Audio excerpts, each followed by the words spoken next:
ይመስለኛል ግንባር ይመስለኛል። ቡካዮ ሳካን እያየነው ነው። አርሰናል 10 ደቂቃ ባልሞላ ጊዜ ውስጥ በ8 ደቂቃ ውስጥ 3 የማዕዘን ምት አግኝቷል። በ9 ደቂቃ ውስጥ ትሮሳርድና ቡካዮ ሳካን እያየን ነው። ማዱዌኬ ሻማኖ፣ ጋብሪኤል ማጋሌስ አለ፣ ሳሊባ፣ ካይ ሃቨርትዝ አለ፣ ኢንካፔ አለ፣ ቤን ዋይት አለ።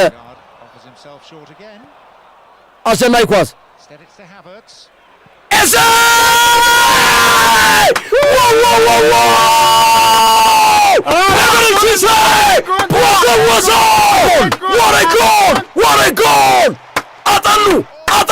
አጣሉ በሶስተኛው ከተቱት። what a goal! Eberechi Eze scored a goal! what a goal! በረገተው ወሰው ምን አይነት ድንቅ ጎል ነው ግርሜ! ምን አይነት ድንቅ የሆነ ጎል ነው ልጅ የሚያስቆጥረው። ኤቤሬቺ ኤዜ ከጋብሪኤል ጋር ሴሌብሬት ያደረጉ ነው። ኤዜ ላይ ነው ማዱዌኬ የሚመታ መሰል ሎዲ ጋር ሊቀበል ሄደ። ሰንጥቆ ነው ከሃቨርትዝ እንደገና ወሰው ኤቤሬቺ ኤዜ የዛሬው የተለየ ነው። የዛሬው ሴት ፒስ ጠርቶ ተቀባብለው ይዘው ሄደው ከተቱት። ኤዜ አጠማቶ መረቡን ወሰው በደንብ ተሰርቶበታል። ልምምር ላይ በደንብ ተሰርቶበታል። ፓኮል ኳስን ይጠንቀቁ እያል ነበር እኮ ይሄንን የኮርና ዓመታት ይጠንቀቁ እያል ማስጠንቀቂያ ሰጥቷቸዋል። ሁለተኛውን አገባባቸው። አዎ ደግሞ አሳይቷቸው ተደጋጋሚ ተመሳሳይ ነው ሙከራ። ኤቤሬቺ ኤዜ እየሳቀ ነው። ኳሱን አርሰናል አወጡ። አለቀ ጨዋታው። ሚካኤል አርቴታ ጨፈረ። ምን ይጨፍራል? ለዚህ ጨፈረ ሚካኤል አርቴታ። ከባድ ጨዋታ እንደሆነ ተረድተዋል። ይሄ ጨዋታ ከባድ ፍልሚያ እንደሆነ ተረድተዋል። ይሄንማ ጨዋታ ማሸነፍ ዋንጫውን ለማሸነፍ አንድ እርምጃ እንደሆነ ተረድተዋል።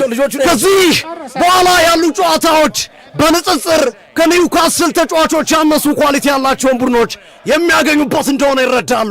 ለዛ ነው ሚካኤል አርቴታ ደስታቸውን እየገለጹ ያሉት። ነገር ግን የአርሰናል ደጋፊዎች በፍጹም ደስተኛ አይደሉም።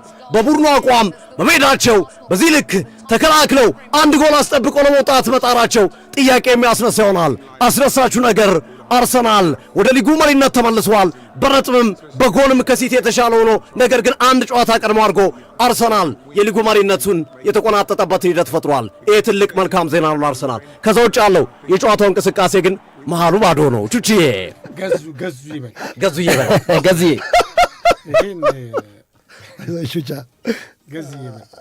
ከባድ ጨዋታ ባይዘው አርሰናል ዛሬ እውነት ለመናገር ተርፏል ማለት ባለ ሜዳ የሚመስለው ኒውካስል ነው። በሰው ሜዳ የሚጫወት ነው ይመስለው።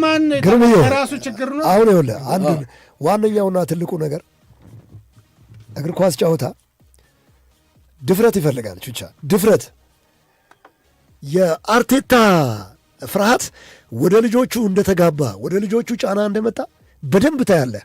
ስፔሻሊ ፊሽካው ሲነፋ እኔ በጣም ግራ የሚገባኝ ነገር በእግር ኳስ ጨዋታ መከላከል ማለት የትኛው ጋር ነው?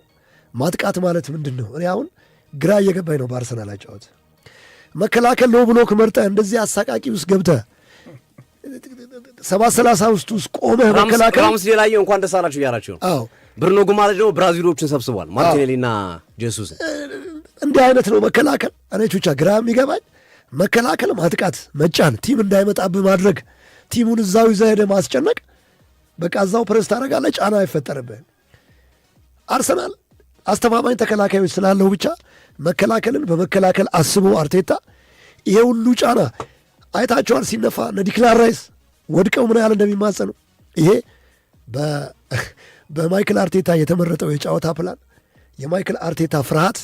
እኔ አሁን ከሲቲ ጋር የነበረውን አርቴታ በጣም አድርቀን አጨብጭበን ወጥተናል። ለምን እኩል ከሲቲ ጋር ተጫውተው ያን ያህል በልጦ ጫና ፈጥሮ ብዙ ሙከራዎችን አድርጎ በቃ የጀግና አሸናነፍ ተሸንፈ ትወጣለህ። ደጋፊ ማጨብጭበውልህ ይወጣል። አንተም ሳቲስፋክሽን ይኖራል እንደ ኮች። በቃ ያለህን ነገር ታወጣለህ። ሳይሆን ሲቀር በቃ አልሆነም ብለህ ሌላ ለመስራት ትሄዳለህ። ሳታደርግ ግን ጭንቀት፣ ሳታደርግ እንዲህ መሆን ከባድ ነው። እኔ ኒውካስል እውነቴን ነው የምልህ እጅግ በጣም